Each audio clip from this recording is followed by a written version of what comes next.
Hi guys, ನಾವಿವತ್ತು ನೋಡ್ತಾ ಇರೋದು ಒಂದು ಸಖತ್ತಾಗಿರೋ ಮಿಸ್ಟ್ರಿ ಥ್ರಿಲ್ಲರ್ ಚಿತ್ರ. ಕೊನೆ ಕ್ಷಣದವರೆಗೂ ಮುಂದೆ ಏನಾಗುತ್ತೋ ಅನ್ನೋ ಟೆನ್ಷನ್ ಕ್ರಿಯೇಟ್ ಮಾಡುತ್ತೆ.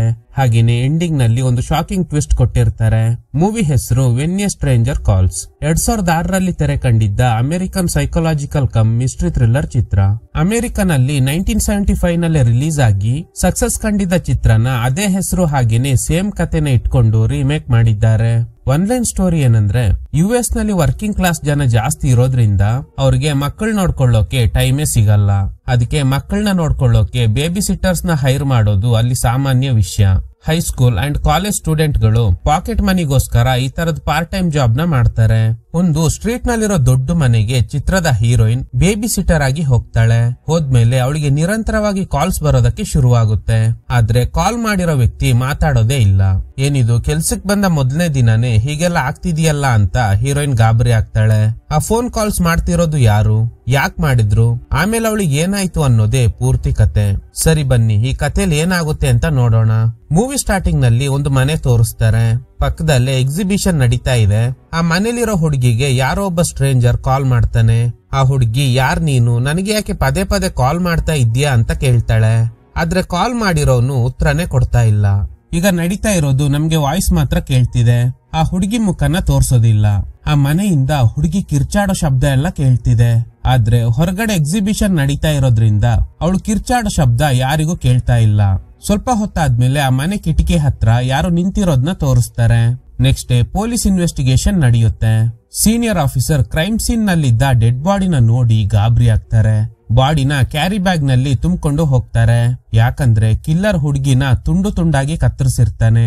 ಕಟ್ ಮಾಡಿದ್ರೆ ಇವಳೆ ಚಿತ್ರದ ಹೀರೋಯಿನ್, ಹೆಸರು ಜಿಲ್. ರನ್ನಿಂಗ್ ಪ್ರಾಕ್ಟೀಸ್ ಮಾಡ್ತಾ ಇದ್ದಾಳೆ. ಕೋಚ್ ಹೇಳ್ತಾರೆ, ಇದು ನಿನ್ ಫುಲ್ ಕೆಪಾಸಿಟಿ ಅಲ್ಲ, ನೀನ್ ಮನ್ಸ್ ಮಾಡಿದ್ರೆ ಇನ್ನು ಕಡಿಮೆ ಸಮಯದಲ್ಲೇ ಲೈನ್ ನ ಕ್ರಾಸ್ ಮಾಡಬಹುದು, ಆದ್ರೆ ನೀನು ಕಾನ್ಸಂಟ್ರೇಟ್ ಮಾಡ್ತಿಲ್ಲ ಅಂತ. ಇವನೇ ಜಿಲ್ ನ ಬಾಯ್ ಫ್ರೆಂಡ್ ಬಾಬಿ ಹಾಗೇನೆ ಇವಳ ಫ್ರೆಂಡ್ ಟಿಫನಿ ಒಂದ್ಸಲ ಕಿಸ್ ಮಾಡಿರ್ತಾರೆ. ಇದನ್ನ ಜಿಲ್ ನೋಡಿದ್ರಿಂದ ಅಪ್ಸೆಟ್ ಆಗಿ ಬಾಬಿನ ಅವಾಯ್ಡ್ ಮಾಡೋದಕ್ಕೆ ಶುರು ಮಾಡ್ತಾಳೆ.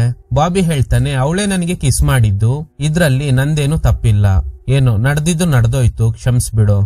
ಅವಳು ನಿನ್ ಜೊತೆ ತಪ್ಪಾಗಿ ನಡ್ಕೊಂಡ್ಲಾ, ನಿನ್ ಬುದ್ಧಿ ಎಲ್ಲಿ ಹೋಗಿತ್ತು, ಈ ಡ್ರಾಮಾ ಎಲ್ಲ ಬೇಡ, ಸುಮ್ನೆ ಹೋಗು ಅಂತ. ಈಗ ಜಿಲ್ ಅವಳ ಫ್ರೆಂಡ್ ಚಾರ್ಲೆಟ್ ನ ಮೀಟ್ ಆಗ್ತಾಳೆ. ಇವತ್ತು ಬೋನ್ ಫೈರ್ ಪಾರ್ಟಿ ಇದೆ, ಎಷ್ಟೊತ್ತಿಗೆ ಬರ್ತೀಯಾ ಅಂತ. ಅಯ್ಯೋ, ನಾನ್ ಪಾರ್ಟಿಗೆಲ್ಲ ಬರಲ್ಲ, ಇವತ್ ರಾತ್ರಿ ಒಂದು ಮನೆಗೆ ಬೇಬಿ ಸಿಟ್ಟರ್ ಆಗಿ ಹೋಗ್ತಾ ಇದ್ದೀನಿ ಅಂತ. ಇವರಿಬ್ರು ಮಾತಾಡ್ತಾ ಇರುವಾಗ ಟಿಫನಿ ಅಲ್ಲಿಗೆ ಬರ್ತಾಳೆ. ಆಲ್ರೆಡಿ ಫ್ರಸ್ಟ್ರೇಟ್ ಆಗಿರೋ ಜಿಲ್ ಟಿಫನಿ ಜೊತೆ ಗಲಾಟೆ ಮಾಡ್ತಾಳೆ. ಈಗ ಜಿಲ್ ಅವ್ರ ತಂದೆ ಅವಳು ಬೇಬಿ ಸಿಟ್ಟರ್ ಆಗಿ ಕೆಲಸ ಮಾಡ್ಬೇಕಾಗಿರೋ ಮನೆಗೆ ಡ್ರಾಪ್ ಮಾಡೋದಕ್ಕೆ ಹೋಗ್ತಾರೆ. ಇವಳ ಫ್ರೆಂಡ್ ಜೊತೆ ಗಂಟೆಗಟ್ಲೆ ಮಾತಾಡೋಕ್ ಶುರು ಮಾಡಿದ್ರಿಂದ ಫೋನ್ ಬಿಲ್ ಜಾಸ್ತಿ ಬಂದಿದೆ. ಸೊ ಬೇಬಿ ಸಿಟ್ಟರ್ ಆಗಿ ಕೆಲಸ ಮಾಡಿದ್ರೆ ಪಾಕೆಟ್ ಮನಿ ಸಿಗುತ್ತೆ ಅಂತ ಹೋಗ್ತಾ ಇದ್ದಾಳೆ. ನೀನ್ ಸಿಕ್ಕಾಪಟ್ಟೆ ಫೋನ್ ಬಿಲ್ ಜಾಸ್ತಿ ಬರೋ ಹಾಗೆ ಮಾಡಿದ್ಯಾ, ಸದ್ಯಕ್ಕೆ ಕ್ರೆಡಿಟ್ ಕಾರ್ಡ್, ಫೋನ್ ಯಾವ್ದು ನಿನ್ಗೆ ಕೊಡಲ್ಲ. ಆ ಮನೆ ಸಿಟಿಯಿಂದ ದೂರದಲ್ಲಿದೆ, ನೀನೊಬ್ಳೆ ವಾಪಸ್ ಬರೋದು ಬೇಡ, ನನ್ ಡಾಕ್ಟರ್ ಫ್ರೆಂಡ್ಗೆ ಹೇಳಿದ್ದೀನಿ, ಅವನೇ ನಿನ್ನ ಪಿಕ್ ಮಾಡ್ತಾನೆ ಅಂತ. ಎಲ್ಲ ಓಕೆ, ಆ ಗಾಡಿನ ನಾನೇ ಓಡಿಸ್ಕೊಂಡ್ ಬರ್ಲಾ? ಬೇಡ ಜಿಲ್, ಈ ಮನೆ ತುಂಬಾ ದೂರದಲ್ಲಿ ಇರೋದ್ರಿಂದ ರಾತ್ರಿ ಸಮಯ ನೀನು ಡ್ರೈವ್ ಮಾಡೋದು ಸೇಫ್ ಅಲ್ಲ. ಇದನ್ ಕೇಳಿ ಜಿಲ್ ಸ್ವಲ್ಪ ಅಪ್ಸೆಟ್ ಆಗ್ತಾಳೆ. ಸರಿ, ಚೆನ್ನಾಗ್ ಕೆಲ್ಸ ಮಾಡಿ ಒಳ್ಳೆ ಹೆಸರು ತಗೋ, ಏನಾದ್ರೂ ಇದ್ರೆ ಕಾಲ್ ಮಾಡು, ಓಕೆನಾ? Okay daddy. ಆ ಮನೇಲಿರೋ ಗಂಡ ಹೆಂಡತಿ ಇವಳನ್ನ ವೆಲ್ಕಮ್ ಮಾಡ್ತಾರೆ. ಫಸ್ಟ್ ಮನೆ ಸುತ್ತಾಡಿಸ್ತಾರೆ. ಈ ಮನೆ ತುಂಬಾನೇ ಲಕ್ಸುರಿ ಆಗಿದೆ. ಮೀನ್ಗಳನ್ನ ಸಾಕೋಕೆ ಒಂದು ಕೊಳ, ಹಾಗೇನೆ ಒಂದು ಬ್ಲಾಕ್ ಕ್ಯಾಟ್ ಕೂಡ ಇದೆ. ಆ ಲೇಡಿ ಜಿಲ್ ಹತ್ರ ಫ್ರಿಡ್ಜ್ ಮೇಲೆ ಕಾಂಟ್ಯಾಕ್ಟ್ ನಂಬರ್ಸ್ ಇದೆ, ನಿನ್ಗೆ ಏನಾದ್ರೂ ಅವಶ್ಯಕತೆ ಇದ್ರೆ ಕಾಲ್ ಮಾಡು. ಹಾಗೇನೆ ಫ್ರಿಡ್ಜ್ ಅಲ್ಲಿ ತುಂಬಾನೇ ಫುಡ್ ಐಟಮ್ಸ್ ಇದೆ, ಏನ್ ಬೇಕಾದ್ರೂ ತಗೊಂಡ್ ತಿನ್ನು, ಸಂಕೋಚ ಪಟ್ಕೊಳ್ಳೋ ಅವಶ್ಯಕತೆ ಇಲ್ಲ. ನಾವು ಬರೋವರೆಗೂ ಈ ಮನೆ ನಿಂದು. ಅಲ್ಲಿ ಕಾಣ್ತಿದ್ಯಲ್ಲ, ಅದೇ ಗೆಸ್ಟ್ ಹೌಸ್. ಅಲ್ಲಿ ನಮ್ ಮಗ ಸಮ್ಟೈಮ್ಸ್ ಬಂದು ಸ್ಟೇ ಆಗ್ತಾನೆ. ಅವ್ನ್ ನನ್ ಗಂಡನ್ ಮೊದಲನೇ ಹೆಂಡತಿ ಮಗ. ಎಲ್ಲ ಓಕೆ ಮ್ಯಾಮ್, ನಾನ್ ನೋಡ್ಕೋಬೇಕಾಗಿರೋ ನಿಮ್ ಮಕ್ಳಲ್ಲಿ. ಅವರಿಬ್ರು ಮೇಲ್ಗಡೆ ರೂಮ್ ಅಲ್ಲಿ ನಿದ್ದೆ ಮಾಡ್ತಾ ಇದ್ದಾರೆ.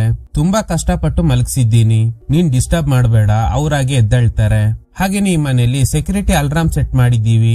ಅದ್ರ ಪಾಸ್ವರ್ಡ್ ನ ಇಲ್ಲಿ ಬರ್ದಿಟ್ಟು ಹೋಗ್ತೀನಿ ಅಂತ ಪಾಸ್ವರ್ಡ್ ಹಾಕಿ ಅಲಾರ್ಮ್ ಸಿಸ್ಟಮ್ ನ ಆನ್ ಮಾಡ್ತಾರೆ. ಜಿಲ್ ಆರಾಮಾಗಿ ಸೋಫಾನಲ್ಲಿ ಮಲ್ಕೊಂಡಿದ್ದಾಳೆ. ಅಲ್ಲಿ 3 ರಿಮೋಟ್ಸ್ ಇದೆ. ಒಂದು ರಿಮೋಟ್ ನ ತೆಗೆದು ಪ್ರೆಸ್ ಮಾಡಿದಾಗ ಚಳಿ ಕಾಯಿಸ್ಕೊಳ್ಳೋಕೆ ಫೈರ್ ಬಾಕ್ಸ್ ಇಟ್ಟಿರ್ತಾರೆ, ಅದು ಆನ್ ಆಗುತ್ತೆ.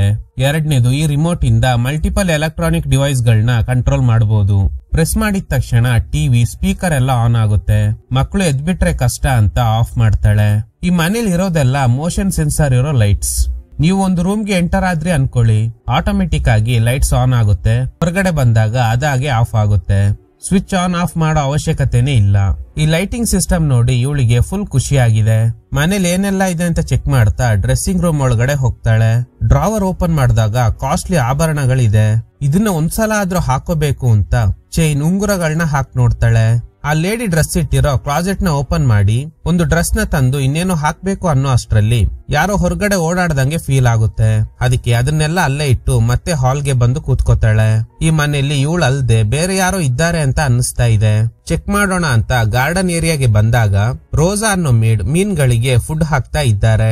ಅವರಿಗೆ ಹಾಯ್ ಹೇಳಿ ಮತ್ತೆ ಬಂದು ಸೋಫಾ ಮೇಲೆ ಕೂತ್ಕೋತಾಳೆ. ಆಗ ಒಂದು ಕಾಲ್ ಬರುತ್ತೆ. ಪಿಕ್ ಮಾಡಿದಾಗ ಆ ಕಡೆಯಿಂದ ನೋ ರೆಸ್ಪಾನ್ಸ್. ಬರೀ ಉಸಿರಾಡೋ ಶಬ್ದ ಮಾತ್ರ ಕೇಳ್ತಿದೆ. ಯಾರಿದು ಅಂತ ಯೋಚನೆ ಮಾಡ್ತಿರುವಾಗ ಒಂದು ರೂಮ್ ಇಂದ ಶಬ್ದ ಕೇಳುತ್ತೆ. ಭಯದಲ್ಲೇ ಆ ರೂಮ್ ಡೋರ್ ನ ಓಪನ್ ಮಾಡಿ ನೋಡಿದಾಗ ಆ ಬ್ಲಾಕ್ ಕ್ಯಾಟ್ ಹೊರಗಡೆ ಬರುತ್ತೆ. ಜಿಲ್ ಹೆದ್ರು ಬಿಟ್ಲು. ಅವಳ ಫ್ರೆಂಡ್ ಚಾರ್ಲೆಟ್ಗೆ ಕಾಲ್ ಮಾಡಿ ಮಾತಾಡ್ತಾಳೆ. ಈ ಮನೆ ತುಂಬಾನೇ ಸುಂದರವಾಗಿದೆ. ಈ ಮನೇಲಿರೋ ರೆಸ್ಟ್ ರೂಮ್ ನಮ್ ಬೆಡ್ರೂಮ್ ಗಿಂತ ದೊಡ್ಡದಾಗಿದೆ. ಜಿಲ್ ಅವಳ ಬ್ರೇಕಪ್ ವಿಷಯ ಹಾಗೇನೆ ಇನ್ಮೇಲೆ ಬಾಬಿ ಜೊತೆ ಮಾತಾಡಲ್ಲ ಅಂತ ಹೇಳಿ ಕಾಲ್ ಕಟ್ ಮಾಡ್ತಾಳೆ. ಅಷ್ಟರಲ್ಲಿ ಸೆಕ್ಯೂರಿಟಿ ಸಿಸ್ಟಮ್ ಆನ್ ಆಗಿ ಅಲಾರ್ಮ್ ಶಬ್ದ ಕೇಳ್ತಿದೆ. ತಕ್ಷಣ ಮನೆಗೊಂದು ಕಾಲ್ ಬರುತ್ತೆ.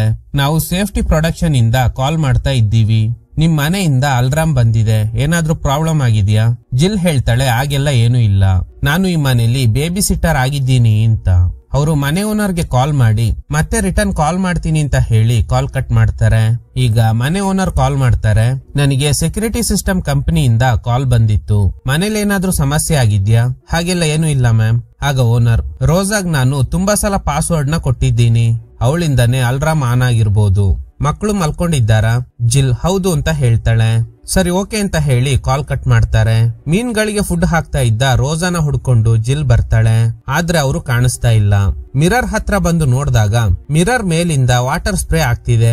ಜಿಲ್ ಹೆದ್ರು ಬಿಡ್ತಾಳೆ. ಇದೇನ್ ಗೊತ್ತಾ, ಗಿಡಗಳಿಗೆ ನೀರ್ ಹಾಕೋದಕ್ಕೆ ವಾಟರ್ ಸ್ಪ್ರೇಯರ್ ನ ಸೆಟ್ ಮಾಡಿರ್ತಾರೆ. ಇದು ಹೇಗ್ ಆನ್ ಆಯ್ತು ಅಂತಾನೆ ಗೊತ್ತಿಲ್ಲ. ಈಗ ಮತ್ತೊಂದು ಕಾಲ್ ಬರುತ್ತೆ. ಆದ್ರೆ ಆ ಕಡೆಯಿಂದ ನೋ ರೆಸ್ಪಾನ್ಸ್. ಫ್ರಸ್ಟ್ರೇಟ್ ಆಗಿದ್ದ ಜಿಲ್ ಕಾಲ್ ಕಟ್ ಮಾಡ್ತಾಳೆ. ಯಾರಿದು ಪದೇ ಪದೇ ಕಾಲ್ ಮಾಡ್ತಿದ್ದಾರಲ್ಲ ಅಂತ ಯೋಚನೆ ಮಾಡ್ತಾ ಇರುವಾಗ ಮತ್ತೆ ಕಾಲ್ ಬರುತ್ತೆ. ಪಿಕ್ ಮಾಡಿದಾಗ ಯಾವ್ದೋ ರಾಂಗ್ ನಂಬರ್ ಅನ್ಸುತ್ತೆ. ಅವನು ಕೆಟ್ಟದಾಗಿ ಬೈತಾ ಇದ್ದಾನೆ. ಒಂದು ವೇಳೆ ಬಾಬಿನೇ ಹೀಗ್ ಮಾಡ್ತಿದ್ದಾನೇನೋ ಅಂತ ಅನ್ಕೊಂಡು ಇವಳು ಕೂಡ ಸರಿಯಾಗಿ ಬೈದು ಫೋನ್ ಕಟ್ ಮಾಡ್ತಾಳೆ. ಮನೇಲೇನೋ ಮಿಸ್ಟೀರಿಯಸ್ ಸೌಂಡ್ ಕೇಳ್ತಾ ಇದೆ. ಗಾಬರಿ ಆಗಿರೋ ಜಿಲ್ ಮೆಟಲ್ ಸ್ಟಿಕ್ ನ ಹಿಡ್ಕೊಂಡು ಶಬ್ದ ಬರ್ತಿರೋ ಕಡೆ ಹೋಗಿ ನೋಡ್ತಾಳೆ. ಫ್ರಿಡ್ಜ್ ಓಪನ್ ಮಾಡಿದಾಗ ಐಸ್ ಕ್ಯೂಬ್ಸ್ ಬೀಳ್ತಾ ಇದೆ. ಅದೇ ರೀತಿ ಶಬ್ದ ಬರ್ತಿರೋದು. ಒಂದು ಕ್ಯಾಂಡಿ ತಗೊಂಡು ತಿಂತಾ ಇರುವಾಗ ಮತ್ತೊಂದು ಫೋನ್ ಬರುತ್ತೆ. ಎಕ್ಸ್ಪೆಕ್ಟ್ ಮಾಡ್ದಂಗೆ ಯಾರು ಮಾತಾಡ್ತಾ ಇಲ್ಲ. ಸ್ವಲ್ಪ ಹೊತ್ತಾದ್ಮೇಲೆ ಹುಡುಗಿ ವಾಯ್ಸ್ ಕೇಳುತ್ತೆ. ನೋಡಿದ್ರೆ ಟಿಫನಿ ಇವಳು ಹಿಂದೆ ಬಂದು ನಿಂತ್ಕೊಂಡಿದ್ದಾಳೆ. ಎಲ್ಲಾ ಡೋರ್ ಕ್ಲೋಸ್ ಆಗಿದೆ, ನೀನ್ ಹೇಗೆ ಒಳಗಡೆ ಬಂದೆ? ಕಾರ್ ಶೆಡ್ ಡೋರ್ ಓಪನ್ ಆಗಿತ್ತು, ಅಲ್ಲಿಂದಾನೆ ಬಂದೆ ಅಂತ. ಜಿಲ್ ಆ ಕಾರ್ ಶೆಡ್ ಡೋರ್ ನ ಕ್ಲೋಸ್ ಮಾಡಿ ಸೆಕ್ಯೂರಿಟಿ ಸಿಸ್ಟಮ್ ನ ಆನ್ ಮಾಡ್ತಾಳೆ. ಯಾಕಿಲ್ಲಿಗ್ ಬಂದೆ? ನೀನು ನನ್ ಬೆಸ್ಟ್ ಫ್ರೆಂಡ್, ನನ್ ಮೇಲ್ ಬೇರೆ ಮುನ್ಸ್ಕೊಂಡಿದ್ಯಾ? ಸುಮ್ನೆ ಇರಕ್ಕಾಗುತ್ತಾ? ಅದಕ್ಕೆ ಬಂದೆ. ಆ ದಿನ ನಾನು ಕುಡ್ದು ಮತ್ತಲ್ಲಿ ಬಾಬಿ ಕಿಸ್ ಮಾಡಿದ್ದು ನಿಜ, ಆದ್ರೆ ಬೇಕು ಅಂತ ಮಾಡಿಲ್ಲ, ಸಾರಿ. ಅಲ್ಲಿದ್ದ ಟಕಿಲಾ ಬಾಟಲ್ ನ ನೋಡಿ ಬಾ ಕುಡಿಯೋಣ ಅಂತ. ಜಿಲ್ ಹೇಳ್ತಾಳೆ, ನಾನು ಇಲ್ಲಿಗೆ ಬೇಬಿ ಸಿಟ್ಟರ್ ಆಗಿ ಬಂದಿದ್ದೀನಿ, ದಯವಿಟ್ಟು ನೀನು ಹೊರಟು ಹೋಗು ಅಂತ ಟಿಫನಿನ ಕಳಿಸ್ಬಿಡ್ತಾಳೆ. ಟಿಫನಿ ಕಾರ್ ಹತ್ರ ಬಂದಾಗ ಅವಳನ್ನ ಯಾರೋ ಫಾಲೋ ಮಾಡ್ತಾ ಇದ್ದಾರೇನೋ ಅಂತ ಅವಳಿಗೆ ಅನ್ನಿಸ್ತಾ ಇದೆ. ಗಾಬ್ರಿನಲ್ಲಿ ಕಾರ್ ಕೀನ ಕೆಳಗಡೆ ಬೀಳಿಸ್ಬಿಡ್ತಾಳೆ. ಹೇಗೋ ಕೀ ತಗೊಂಡು ಕಾರ್ನ ಸ್ಟಾರ್ಟ್ ಮಾಡಿ ರಿವರ್ಸ್ ಹೋಗ್ತಾ ಇರುವಾಗ ಅಲ್ಲೊಂದು ಮರದ ಕೊಂಬೆ ಮುರಿದು ಬಿದ್ದೋಗಿದೆ. ಅದನ್ನ ಸೈಡಿಗೆ ಹಾಕೋದಕ್ಕೆ ಕಾರಿಂದ ಇಳಿದು ಹೋಗ್ತಾಳೆ. ಯಾರೋ ಬರ್ತಿರೋ ಶಬ್ದ ಬೇರೆ ಕೇಳ್ತಿದೆ. ಕಟ್ ಮಾಡಿದ್ರೆ ಯಾರೋ ಮನೆ ಡೋರ್ನ ಜೋರಾಗಿ ತಟ್ತಾ ಇದ್ದಾರೆ. ಟಿಫನಿನೇ ಮತ್ತೆ ಬಂದಿರ್ಬೋದು ಅಂತ ಜಿಲ್ ಡೋರ್ ಓಪನ್ ಮಾಡ್ತಾಳೆ. ಆದ್ರೆ ಅಲ್ಲಿ ಯಾರು ಇಲ್ಲ. ಗಾಬರಿಯಾಗಿದ್ದ ಜಿಲ್ ಡೋರ್ನ ಕ್ಲೋಸ್ ಮಾಡಿ ಅಲಾರ್ಮ್ ಸಿಸ್ಟಮ್ ನ ಆನ್ ಮಾಡ್ತಾಳೆ. ಈಗ ಮತ್ತೆ ಕಾಲ್ ಬರುತ್ತೆ. ಮಾತಾಡ್ತಾ ಇರೋದು ಬಾಬಿ. ನೀನೇ ಅಲ್ವಾ ನನ್ಗೆ ಪದೇ ಪದೇ ಕಾಲ್ ಮಾಡ್ತಾ ಇರೋದು? ಬಾಬಿ, ನಿಜ ಒಪ್ಕೋ. ಬಾಬಿ ಹೇಳ್ತಿರೋ ಪ್ರಕಾರ ಕೋಡಿ ಅನ್ನುವ ಹುಡುಗನೇ ಒಂದ್ಸಲ ಕಾಲ್ ಮಾಡಿ ಪ್ರ್ಯಾಂಕ್ ಮಾಡೋದಕ್ಕೆ ಟ್ರೈ ಮಾಡಿದ್ದಾನೆ. ನಾನು ಅವನ್ನ ತಡೆದು ಮತ್ತೆ ಕಾಲ್ ಮಾಡಬೇಡ ಅಂತ ಹೇಳಿದ್ದೀನಿ. ನಾನಂತೂ ಒಂದ್ಸಲನು ಕಾಲ್ ಮಾಡಿಲ್ಲ ಅಂತ. ಆಗ ಸರಿಯಾಗಿ ಸಿಗ್ನಲ್ ಸಿಗದೆ ಇರೋದ್ರಿಂದ ಲೈನ್ ಕಟ್ ಆಗುತ್ತೆ. ಮತ್ತೆ ಒಂದು ಕಾಲ್ ಬರುತ್ತೆ. ಈ ಸಲ ಜಿಲ್ ಫೋನ್ಗೆನೆ ಬಂದಿದೆ. ಕಾಲರ್ ಐಡಿ ನಲ್ಲಿ ಮ್ಯಾಡಿಸನ್ ಟಿಫನಿ ಅಂತ ತೋರಿಸ್ತಾ ಇದೆ. ಹೆಲೋ ಟಿಫನಿ, ನೀನು ದೊಡ್ಡ ಜೀನಿಯಸ್ ಅಂತ ಅನ್ಕೊಂಡಿದ್ಯಾ? ನಾನು ಕಾಲರ್ ಐಡಿ ನಲ್ಲಿ ನಿನ್ ಹೆಸರನ್ನ ನೋಡ್ಬಿಟ್ಟೆ. ಆಗ ಆ ಕಡೆಯಿಂದ ನಾನು ಟಿಫನಿ ಅಲ್ಲ ಅಂತ ಯಾರೋ ಮೇಲ್ ವಾಯ್ಸ್ ಕೇಳುತ್ತೆ. ಬಾಬಿ ಫ್ರೆಂಡ್ ಕೋಡಿ ಇದ್ದಾನಲ್ಲ, ಅವನೇ ಹೀಗೆಲ್ಲ ಮಾಡ್ತಿರ್ಬೋದಾ ಅಂತ ಸರಿಯಾಗಿ ಬೈತಾಳೆ. ಆಗ ಅವನು, ಕೋಡಿ ಯಾರು? ಇವಳಿಗೆ ತಲೆ ಕೆಟ್ಟ ಹೋಗುತ್ತೆ. ಬೋನ್ ಫೈರ್ ಪಾರ್ಟಿನಲ್ಲಿರೋ ಇವಳ ಫ್ರೆಂಡ್ ಚಾರ್ಲೆಟ್ಗೆ ಕಾಲ್ ಮಾಡ್ತಾಳೆ. ಆದ್ರೆ ವೀಕ್ ಸಿಗ್ನಲ್ ಇರೋದ್ರಿಂದ ಕಾಲ್ ಕನೆಕ್ಟ್ ಆಗಲ್ಲ. ಅವ್ರ ಅಪ್ಪ ಮನೆ ಓನರ್ಗೆಲ್ಲ ಕಾಲ್ ಮಾಡ್ತಾಳೆ. ಆದ್ರೆ ಯಾರು ಪಿಕ್ ಮಾಡ್ತಾನೆ ಇಲ್ಲ. ಬೇರೆ ದಾರಿ ಇಲ್ದೆ ಪೊಲೀಸ್ಗೆ ಕಾಲ್ ಮಾಡಿ ಎವ್ರಿ 10 ಮಿನಿಟ್ಸ್ಗೆ ಒಂದ್ಸಲ ಪದೇ ಪದೇ ಕಾಲ್ಸ್ ಬರ್ತಾ ಇದೆ. ಆದ್ರೆ ಆ ಕಡೆಯಿಂದ ನೋ ರೆಸ್ಪಾನ್ಸ್. ನಾನು ಬೇಬಿ ಸಿಟ್ಟರ್ ಆಗಿ ಮನೆಗ್ ಬಂದಿದ್ದೀನಿ, ನನಗ್ ತುಂಬಾ ಭಯ ಆಗ್ತಿದೆ ಅಂತ.